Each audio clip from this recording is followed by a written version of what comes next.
So, guys, if you want to do me a favor, please love, subscribe, like, and drop some comment, okay? I'll appreciate it. Big thanks to you yang udah ngelakuin itu, yang udah joining in live, yang udah double tap sambil kita nunggu co-host gue nih. Mudah-mudahan kameranya udah bisa kebuka. Welcome aboard, brother, sister, and monster. Let's talk about anything. Hopefully to meet people around the globe. Okay, dude, you there? I'll send you invitation. So, how are you, buddy? Gimana situasi hati lo nih? Ya, seneng lah. Oke, dude. Lo udah baca sedikit ya di Trolley Problem? Belum. Tipis-tipis. Gak tahu gua. Gak tahu lu sama sekali. I have no idea. Zero. Wait, gua bacain. Memahami Trolley Problem. Korbankan satu orang untuk selamatkan banyak orang. Is it relate to you? Tapi disclaimer dulu. Teori ini nggak pernah bicara tentang salah dan benar. Oke? Karena nggak akan pernah ketemu salah dan benarnya. Gue lanjutin nih biar lo kebayang. Ini kalau gambaran yang dikasih itu selalu seperti ini, tapi ini terlalu berat tuh karena ini urusannya kan nyawa ya. Sedangkan yang kita bahas tuh nggak bersangkutan dengan nyawa. Bayangkan kamu berdiri di samping rel tram, di kejauhan kamu melihat sebuah troli yang menuju ke arah 5 orang bekerja yang bisa mendengarnya. Bahkan jika mereka melihatnya, mereka tidak akan dapat bergerak keluar dari jalur tepat waktu. Udah kebayang situasinya nih ya. Ini innocent people nih kita bicaranya. Saat ancaman bahaya ini semakin dekat, kamu melihat ke bawah dan melihat sebuah tuas yang terhubung ke rel. Kamu menyadari bahwa jika kamu menarik tuas tersebut, tram akan dialihkan ke jalur kedua, menjauh dari kelima pekerja yang tidak menaruh curiga. Namun, di sisi rel ini ada satu pekerja yang tidak menyadari bahwa dia tidak tahu apa-apa, sama seperti rekan-rekannya. Dua grup yang inosen, sama-sama, ya, nggak tahu apa-apa nih. Jadi, apakah kamu akan menarik tuasnya yang berujung pada kematian satu orang, tapi menyelamatkan 5 orang? Ini adalah inti dari eksperimen pemikiran klasik yang dikenal sebagai trolley problem atau trolley dilema, yang dikembangkan oleh filsuf Philippa Foot pada tahun 67 dan diadaptasi oleh Judith Jarvis Thomson pada tahun 1983. Gambaran besarnya udah kebayang, Dut. Tapi itu kan terlalu berat ya. Itu bicara nyawa. Kalau di film-film kita sering lihat scene tersebut. Gue pengen tanya dulu sama lu. Di saat lu nonton film, ada scene yang seperti itu, reaksi lu gimana? Ya, logikanya aja kita kan nggak bisa nyelamatin semua orang. We cannot save everyone. Kayak Superman nih bicaranya. Oke? Kalau Superman masih bisa nyelamatin semuanya. Nggak bisa juga. Ada satu scene yang Superman dilema waktu itu. Gue lupa scene-nya apa. Itu kan kayak scene Spider-Man yang dihadapkan satu bis yang mau jatuh sama siapa ceweknya? Si Jane. Bukan. Siapa ceweknya namanya? Kalau ingatan lu lebih bagus nih daripada gue. Peter Parker ceweknya siapa? Mary Jane. Nah, dia dihadapkan situasi trolley problem itu di scene tersebut. Antara dia harus nyelamatin bis yang berisi banyak orang atau si Mary Jane yang lagi di Sandra sama si Goblin kalau nggak salah. Itu di scene film Hollywood sering tuh dikasih lihat trolley problem itu. Yang gue pengen tahu, kan ini berhubungan dengan moral dan etika nih, ya kan? Di saat lo memilih satu pilihan yang dilematis, moral dan etika lo biasanya ke arah mana?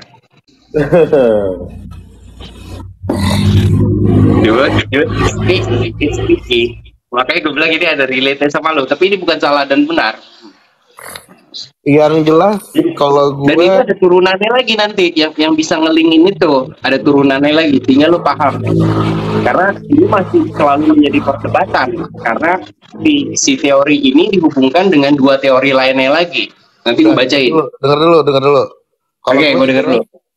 Kalau gue yang jelas yang ada interest besarnya ke gue dulu. Oke. Berarti lo tipe orang yang melihat benefitnya apa buat gue? Ya. Enggak juga. Bukan Ya, seperti itu. secara nggak langsung begitu. Iya.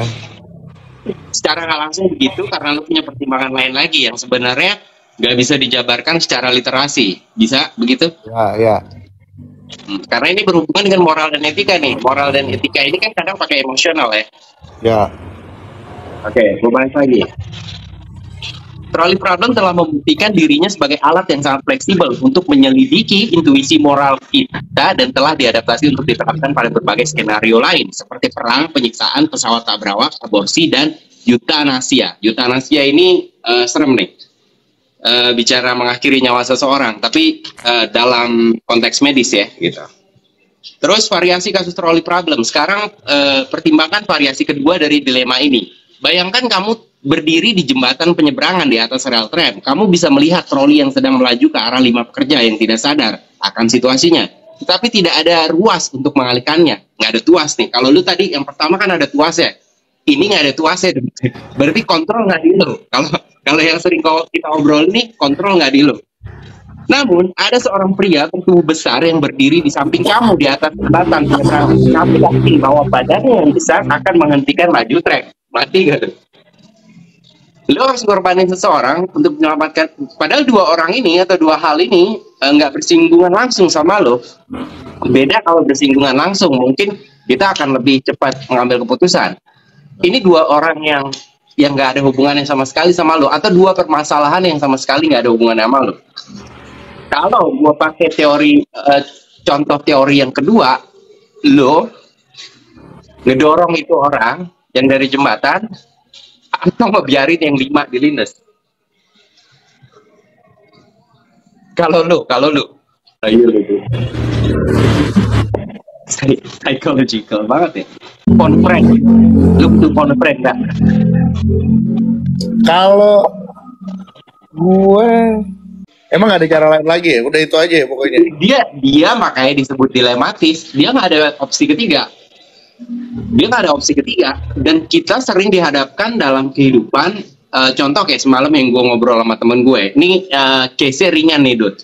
Di zaman gue ABG kita sering nge-club nih, ya. Kita jalan berlima kalau nggak salah waktu itu. Satu orang ada yang ditahan sama security. Dari sudut pandang gue nggak tahu, mungkin pakaiannya atau umurnya yang dilihat masih muda atau gimana, gue nggak paham deh atas dasar apa. Tapi yang pasti trolley problem yang terjadi sama gue dan teman-teman gue waktu itu, gue relain dia nggak masuk, gue masuk berempat, atau kita nggak masuk semuanya. Tapi walaupun gue pada akhirnya punya pilihan yang ketiga, gue ngelobi si security ya bisa masuk. Tapi andai pilihan ketiga itu nggak ada, gue cuman harus ninggalin dia, atau gue nggak juga bareng-bareng. Itu aja pilihan. Enggak. Oh, nggak ada. Ini pilihan-pilihan dilematis. Makanya dia menyangkut moral dan etik. Ada beberapa kasus terakhir-terakhir ini yang melibatkan seleb dan tokoh politik itu dikritik secara moral dan etik. Padahal kasusnya kasus trolley problem nih. Lu nggak bakalan bisa memilih dalam artian, apalagi udah bicara benar dan salah, nggak ketemu di teori ini benar dan salahnya. Gue sendiri yang kayak gue pernah cerita sama lo, gue pernah di posisi trolley problem kan, sama seperti yang lo sedang jalanin saat ini atau lo alami saat ini. Trolley problemnya gue, I choose 1 over 4 misalnya, atau over 3, atau kebalikannya.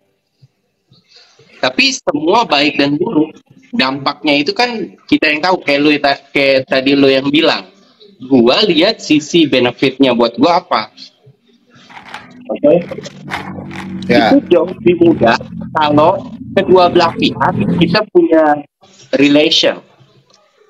Tapi kalau kedua belah pihak ini kita nggak punya relation apa-apa, berarti kan keputusan lo sebenarnya nothing tulus saja buat lo sebenarnya. Keputusan yang sebenarnya nothing tulus buat lo. Tapi bagi si korban atau si yang berdampak, kan akan ngejudge lo. Kalau kok bukan kita aja sih? Enggak, lo menyikapi hal kayak gitu gimana tuh? Apa lo tipenya yang playing safe? Gue mau cuci tangan aja deh, gue nggak tahu gitu atau apa? Atau lo yang ya karena dasarnya gue ngambil keputusan itu karena ini. Sorry kalau itu menyakiti lo, sorry kalau itu merugikan lo.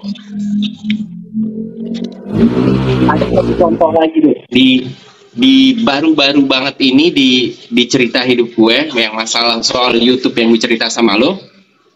Mereka itu trolley problem ke gue waktu itu. Antara gue yang cabut atau dia harus mengeluarkan seseorang. Ingat gak lo cerita itu yang gue share sama lo? Ya. Nah, itu kan pada akhirnya gue yang jadi korban atau gue yang berdampak.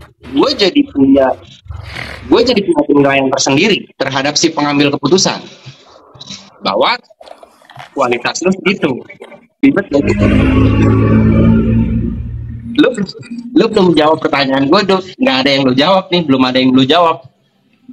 Halo.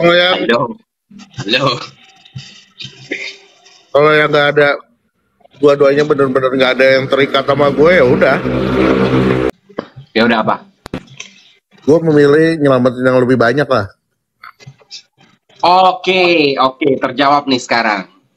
Kalau itu nggak ada relasinya sama lo akan memilih quantity over quality.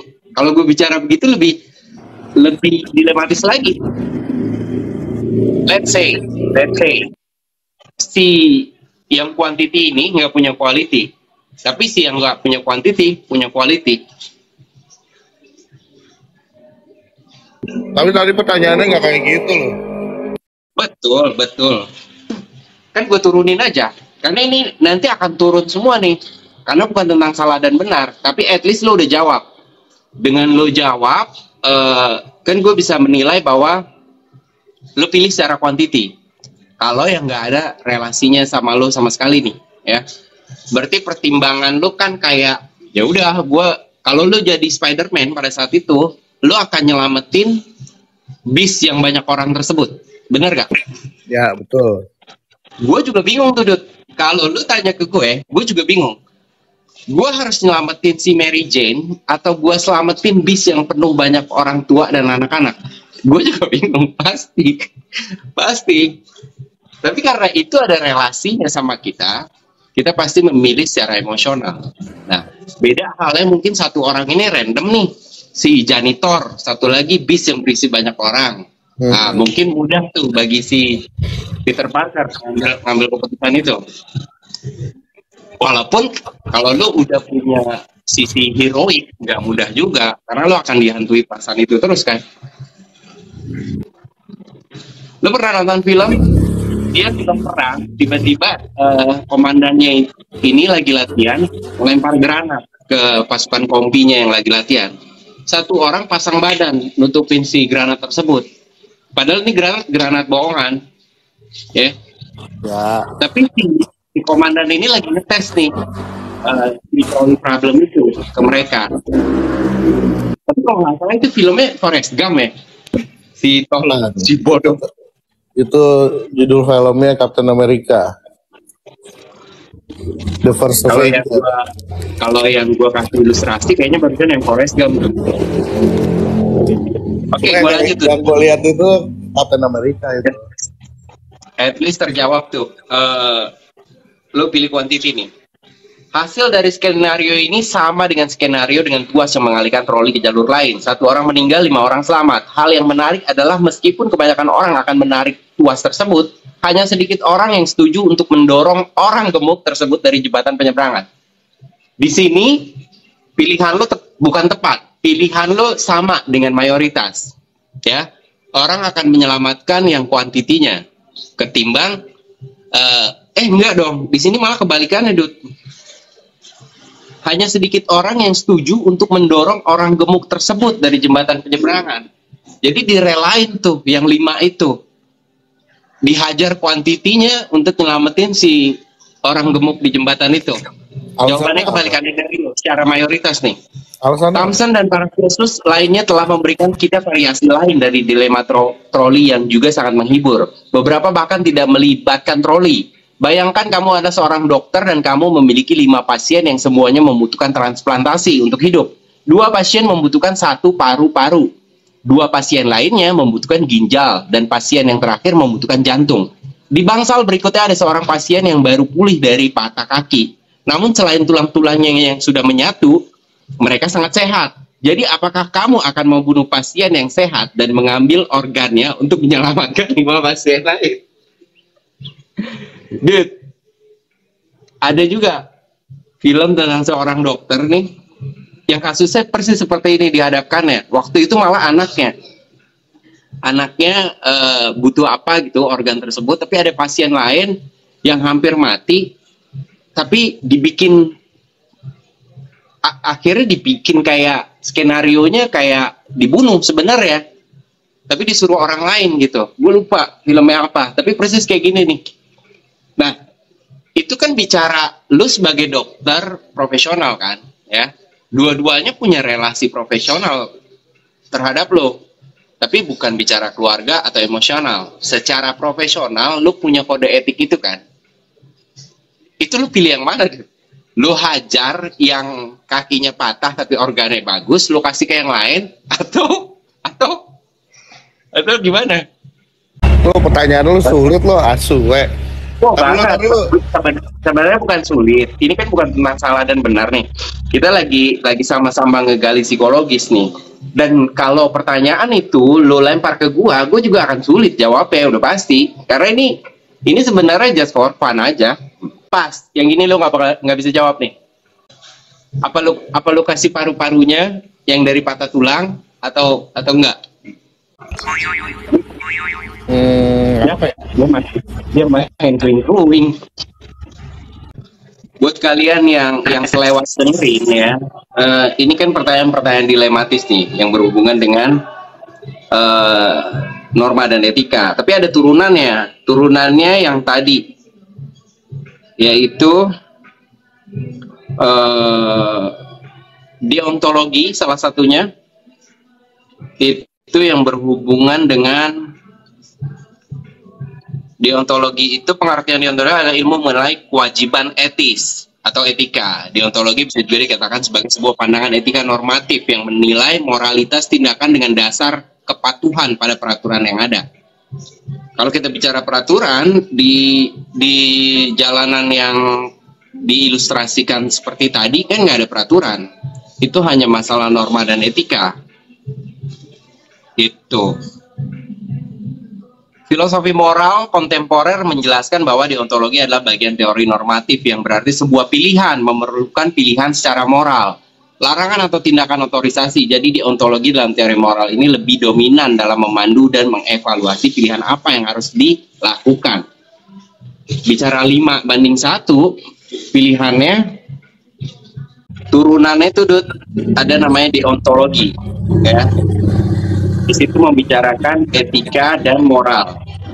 Supaya tindakan mempunyai nilai moral karena tindakan tersebut sudah sesuai dengan kewajiban yang ada. Kan kalau ditanya kewajiban nih yang terjadi sama lu dan gue, kewajiban kita udah jelas, ya. We choose 1/4 or we choose 4/1. Nah, bicara kewajiban.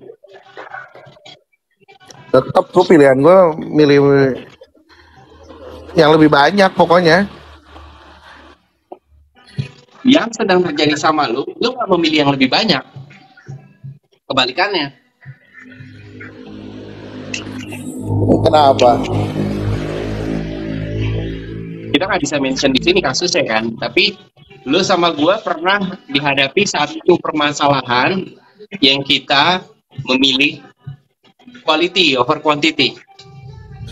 Bener.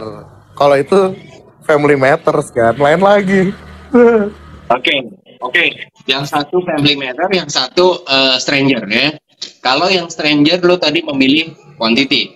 Bicara family matter, lo pilih quality. Secara normal dan etika kita mengarah ke sana. Mungkin lo dan gue sama. Cuman kadang dihadapi hal-hal yang dan dua-duanya nggak nggak nyambung. Kayak bisnis misalnya, kayak bisnis tuh. Contoh kasus kalau gue bisa bayangkan di saat kita harus memecat seseorang, oke? Atau pada saat pandemi kemarin, entrepreneur dihadapkan dengan lo harus mecat orang banyak untuk kesehatan finansial perusahaan, atau lo memikirkan kesejahteraan si karyawan, tapi secara finansial ngos-ngosan. Lo pilih yang mana? Kalau lo di pandemi kemarin, lo sebagai entrepreneur, lo mencatin karyawan lo demi kesehatan finansial, atau lo mikirin kesejahteraan karyawan lo, tapi finansial lo ngos-ngosan? Enak jadi host, gue yang nanya ke lu mulu. Gue kayak lebih mempertahankan perusahaan deh. Oh, berarti secara finansial lo bakalan pecatin orang. Iya dong. Oke. Banyak yang melakukan hal tersebut. Banyak juga yang tidak. Mungkin dia kalkulasinya juga udah masih safe gitu ya. Oke, terjawab. Gue kasih contoh lain lagi yang lebih ringan, Dut. Kalau lo pernah naik gunung, ya, kita naik gunung bertiga, satu orang cedera, udah setengah perjalanan atau seperempat perjalanan, lo turun atau naik? Gue pilih balik. Balik untuk nemenin si yang cedera. Ya. Oke. Kalau pilihannya 5 atau 6 orang, sementara voting yang terjadi lebih banyak yang tetap naik, lo milih yang tetap naik atau yang turun walaupun votingnya kalah? Mending turun kalau dia nggak ada yang nemenin. Itu malu males saya, capek aja gitu namanya. Saya koji dasar lu mah malas itu. Jadi emang malas, emang dari awal juga nggak niat naik gunung gue. Jadi pas banget kalau ada yang cedera ya udah bagus. Emang lu katanya nanya gue ya, begitu jawabannya. Iya benar, setuju. Nih, main basket tuh. Main basket itu kan dulu kita 3-on-3. Kita berempat nih ke ring basket. Di saat main 3-on-3, yang satu kan otomatis nggak main, ya. Dan bicara skill kita semua sama nih, 4-4-nya. Lo akan volunteer bahwa lo ini yang nggak main, atau lo bersyukur, gue main, yang lain aja. Lo yang main. Mending gue yang mundur, yang lain pada main. Iya, gue males. Lo males lagi. lo emang males ngapain? Udah, pokoknya kalau ada pilihan yang nggak main, lo yang nggak main. Oke. Nih, ini gue kasih yang sedikit tricky nih, karena ini berhubungan dengan kesuksesan dan finansial, ya. Anggap Dut, kita punya satu band, kita bertiga. Kita nge-band. Tiba-tiba dalam perjalanan band kita di-upload sama seorang PH besar. Tapi hanya salah satu dari kita yang ditarik. Kalau lo yang dipilih, lo akan tetap mau dan meninggalkan band tersebut, atau lo bilang enggak, kalau gua sendiri gua nggak mau, gua maunya sama band. Lo yang mana?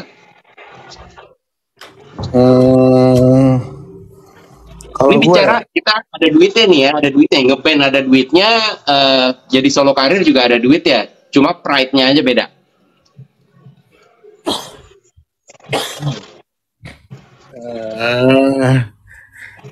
Ini kita band sukses juga, Dut. Band sukses juga. Kalau udah band sukses ngapain gue ngambil solo sendiri? Tapi lo tetap ngeband. Lo enggak. Oke, itu kalau pilihannya ke lo. Kalau pilihannya ke dua rekan lo yang lain, respon lo seperti apa? Membujuk dia untuk tetap ngeband atau merelakan dia demi kesuksesan yang lebih besar? Gue bubarin band ya. Iya, bubar. Oke. Berarti lu pada akhirnya nggak lanjut ngeband, tapi bubar aja lu solo karirnya sono gitu. Iya, gue bubarin. Oke. Menarik. Jawaban yang menarik. Hampir hampir lima contoh yang gue berikan itu ringan-ringan semua kan, karena kalau bicara seriusnya ini semua berhubungan dengan nyawa. Karena ada suatu teori yang bicara tentang yang dikaitkan dengan trolley problem ini soal mengapa jawaban pada trolley problem berbeda-beda. Jika semua dilema di atas memiliki konsekuensi yang sama, tetapi kebanyakan orang hanya mau menarik tuasnya, tetapi tidak mendorong orang gemuk atau membunuh pasien yang sehat. Apakah itu berarti intuisi moral kita tidak selalu dapat diandalkan, logis, atau konsisten? Mungkinkah ada faktor lain di luar konsekuensi yang mempengaruhi intuisi moral kita? Kalau ditanya soal intuisi, kalau lagi survival mode, yang kita pakai kan intuisi. Nah, kita sama-sama nonton Walking Dead ya, banyak juga kan trolley problem di situ. Ada satu case di mana si Michonne di luar pagar, dia lagi dikeroyokin sama si zombie, tapi si Michonne ini sebelumnya kan dinilai sebagai kubu sana, alias musuh. Pada saat itu trolley problemnya dihadapkan ke si Rick, ya gak? Dia harus memutuskan antara dia nyelamatin si Michonne yang di luar pagar, atau dia membiarkan si Michonne dikeroyok sama zombie. Walaupun kita tahu endingnya, dia pada akhirnya menyelamatkan kan. Ya. Tapi di situ kan intuisi survival mode-nya dia menurut gue nggak balance. Karena secara logistik, kalau nambah satu orang, kan waktu itu perdebatannya juga logistik. Kalau dia masuk, pangan kita alias logistik kita nanti akan kewalahan, bener kan? Ya. Tapi si Rick meyakinkan grupnya yang lain bahwa hal itu nggak jadi masalah, nanti kita bisa berbagi. Kita dihadapkan kadang bukan hanya pilihan sendiri, kalau kita lagi ngegrup nih, bukan hanya pilihan atau intuisi kita sendiri, tapi ada dorongan dari orang lain atau grup lain. Nah ini masalah leadership nih ya, masalah leadership. Ya. Kalau lo yang jadi waktu itu siapa aja yang jadi grupnya si Rick? Taruhlah si cewek, siapa namanya, Megan. Bukan dong, bukan. Yang cewek. Lo akan benci Maggie. Lo akan benci keputusan si Rick, atau lo bisa mengerti keputusan si Rick kalau lo jadi Megan? Maggie. Ya pasti awal-awal pasti benci lah. Kalau jadi Maggie. Kalau jadi Maggie pasti orang dia yang disiksa, bener gak? Bukan dia yang disiksa. Dia yang disiksa, si suaminya juga disiksa tuh, yang cowok Cina itu siapa, gue lupa namanya. Ini sampai mati kan itu. Oh enggak dong, matinya kan sama Negan. Ya, kalau iya, waktu sama kejadian si Michonne kan mereka cuma disiksa doang. Dan Michonne pun kan pada saat itu dia diajak temennya kan, gitu. Michonne sebenarnya nggak terlibat dengan grup itu, cuman karena si temannya ini menjadi pacar si leader yang kubu sebelah sono, dianggap Michonne-nya bersekutu. Begono. Oke, ini gue lanjut ke yang namanya problem trolley dirancang tanpa jawaban benar. Mengapa? Memprovokasi pikiran dan membawa kita kepada dilema, akan hasilkan jawaban yang lebih menarik. Nih poin utama ini, Dut. Poin utamanya pertanyaan-pertanyaan ini untuk bikin pemikiran kita jadi menarik. Sering dipakai untuk menguji pilihan tindakan sehingga orang bisa melihat cara kamu mengambil keputusan dan mengukur seberapa egois kamu dalam kerja tim. Problem trolley asli sedang melaju. Oh ini udah, ya kan? Nah ini didesain tuh mungkin ya dalam perusahaan-perusahaan besar kita sering mungkin kali dites seperti ini. Apalagi kita mau naik jabatan atau kita mau menjadi leader ya dalam sebuah tim sepak bola besar atau NBA mungkin. Dan itu terjadi di NBA, di band sih paling banyak. Kalau lo ingat, band tuh paling banyak dihadapkan dengan gue ambil satu deh, tapi bandnya gue nggak ambil. Dan banyak yang jadi solo karir habis itu. Problem trolley memprovokasi pikiran, menciptakan wacana intelektual dan menjadi jembatan untuk mengulas filsafat etika tentang pilihan tindakan manusia. Problem trolley membingkai masalah dua pilihan untuk menunjukkan keterbatasan manusia sebagai agen atau pelaku tindakan yang selalu menjadi masalah dalam tindakan. Sering bukan apa hasilnya, melainkan mengapa kita memilih tindakan itu. Itu highlightnya juga.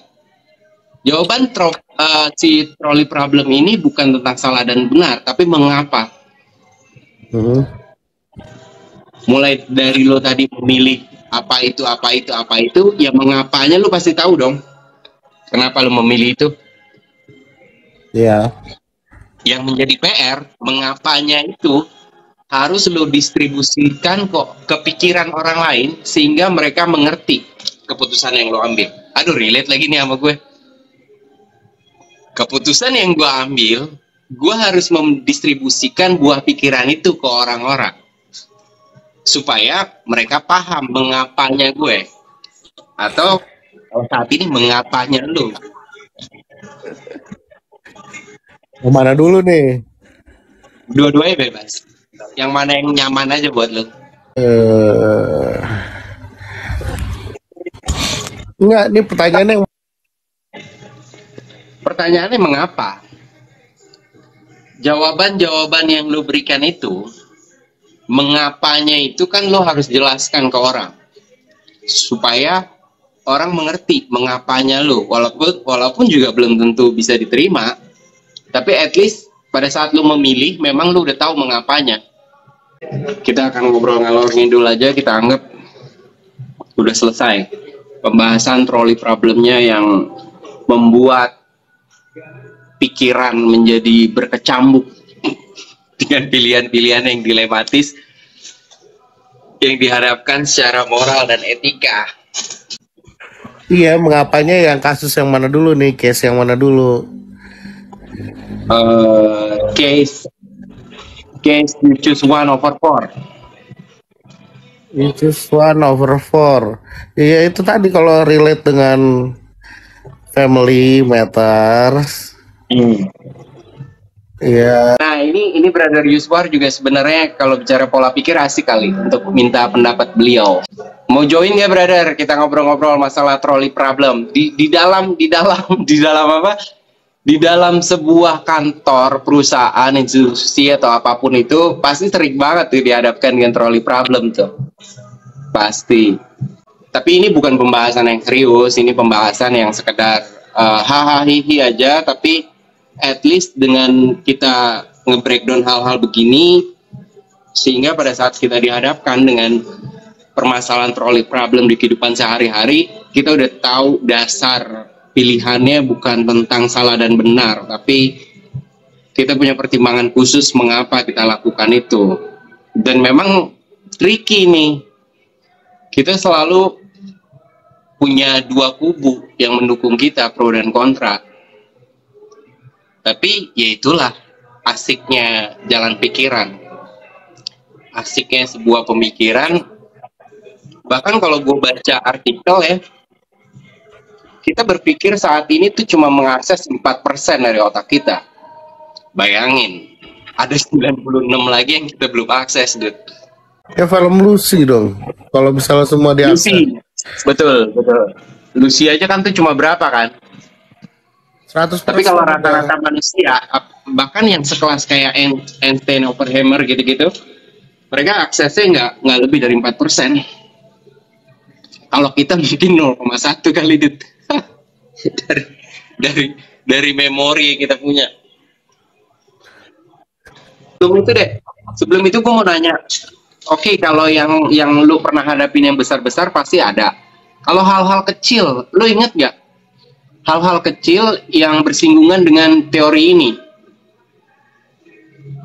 dalam kehidupan sehari-hari atau hubungan biasa lah, mau itu teman atau pekerjaan atau bisnis, yang lu inget banget gitu, kejadian tersebut, situasi tersebut bikin lu bingung dalam memilih atau mengambil keputusan, walaupun sebenarnya sepele kayak kita ntar makan di mana ya, di situ aja, jangan di situ aja. Ada orang yang ngalah dengan pilihan orang lain, ada juga yang bersikukuh, enggak dong harus pilihan gue. Itu Ya, kan sebenarnya hal-hal trolley problem di kehidupan sehari-hari tuh. iya betul. Ada yang jauh, ada yang dekat. Situasi kemarin ada trolley problemnya nggak, Dut? Ya ada lah, pasti lah. Kemarin. Oh kemarin nggak ada. Kemarin nggak ada kan? Nggak ada lah. Semua in control. Asik. Iya. So, what next? What next? Ya, Itu tinggal pengesahan lah. maksudnya bukan what next itu. Maksudnya, lu kepikiran topik buat next gak? Gue ngobrolinnya topik. Apa ya? Ada satu lagi yang bikin menarik perhatian gue, Dut. Teori nice guy. Pernah tahu gak teori nice guy? Nggak. Nice guy ini orang-orang atau teman-teman kita yang selalu ingin terlihat baik. Oke? Dalam segala hal. Bisa dibilang perfeksionis. Ya, berarti masih nyambung sama psikopat kemarin dong. Masih. Mr. Nice Guy. Mr. Nice Guy ini sebenarnya dia sedang membohongi dirinya sendiri. Andai ada satu kejadian yang nggak mengenakan hati dia, tapi dia nggak pengen speak up, hanya untuk tidak menyinggung perasaan orang lain. Nah, si Nice Guy ini punya latar belakang kehidupan pribadi yang sebenarnya ditutupi banget. Mulai dari hal-hal sepele kayak, let's say, dia misalnya LGBTQ, misal, ya kan? Terus let's say lagi, misalnya dia kecanduan akan sesuatu hal, entah itu substance, entah itu pornografi, misalnya. Lalu dalam benak dia atau batin dia sedari kecil, dia udah menyimpan fantasi-fantasi yang liar. Kalau lu pernah nonton satu film, gue lupa judulnya, orangnya pakai kacamata gitu, thumbnailnya itu dia memutilasi orang, Dut. Tapi dalam memutilasi orang itu dia nggak merasa bersalah, dia cuma tertarik dengan apa yang terjadi pada saat dia memutilasi. Bokapnya kebetulan tuh dokter bedah. Waktu dia kecil, bokapnya pernah ngajarin dia ngebedah binatang. Rakun kalau nggak salah waktu itu, dia ngebedah rakun. Sampai dia kegandrungan gitu, keganjringan dengan pembedahan. Mulai dia coba di kelinci, di ini, di itu. Sampai dia beranjak dewasa, akhirnya dia nyoba ke orang. Dia gay, dia invite orang-orang stranger untuk ke rumah dia, ke apartemen dia. Di situ dibius, dibekap, dihajar, enggak secara kekerasan, dia cuma pakai obat, terus dibedah, terus dimutilasi, dan disimpan semuanya. Di luaran dia nice guy banget, dia sama orang royal, sama tetangga friendly, gitu-gitu deh. Cuman karena ada cerita masa kecil traumatis gitu antara bokap dan nyokap yang sering ribut, dia sering menyaksikan itu, lalu dia buang kekecewaannya itu semua lewat pembedahan, lewat operasi bedah. Akhirnya lama keungkapnya, ini based on true story ya, lama keungkapnya sampai bertahun-tahun, sampai ada beberapa mayat itu yang dikubur di rumahnya, disimpan di apartemen, di freezer. Nah, pada saat ditangkap terus diinterogasi, dia nggak merasa bersalah sama sekali. Ya, Dia menganggap itu hanya sebuah pembedahan biasa yang emang normal dilakukan oleh dokter bedah. Tapi gue nggak ada niat ngebunuh, kata dia, gue nggak ada niat ngebunuh. Ntar gue cari judulnya lagi, lu boleh tonton itu next kita movie review tuh. Udah psycho itu orang itu. Psycho seperti itu kan sebenarnya di lingkungan circle terdekat kita mungkin ada ya, cuman nggak blow up karena mungkin levelnya juga belum parah. Tapi dari beberapa kasus yang terjadi di Indonesia, para psycho itu kan kayak siapa dulu yang mutilasi juga, Mulyanto, bukan siapa? Sumanto. Nah, Oh, Sumanto mah itu dimakan, Dut. Sumanto kan dimakan ya. Mungkin dia juga ada hubungannya dengan ritual gaib dan segala macam. Tapi korelasi antara si Sumanto ini dengan film yang gue cerita tadi itu ada. Bedanya si ini dimakan juga, Dut. Gue baru ingat, si ini dimakan juga. Jadi yang dimakan itu yang bisa dimasak, kayak jantungnya, livernya gitu, dimakan juga. Tapi yang gede-gedenya dipusukin gitu, dimasukin freezer sebagai koleksi tengkorak. Nah, gue nonton film itu tuh emosi kita bener-bener dipancing sampai kita bisa memahami bahwa mereka emang nggak punya sense bersalah, nggak ada. Itu siapa? Thank you banget udah kasih apa sih? Gue nggak tahu namanya itu, lop-lopan itu. Iya, gue belum paham. apa itu dikasih terbang-terbangan yang pasti. Thank you. Nanti gue cari tahu itu judul filmnya itu.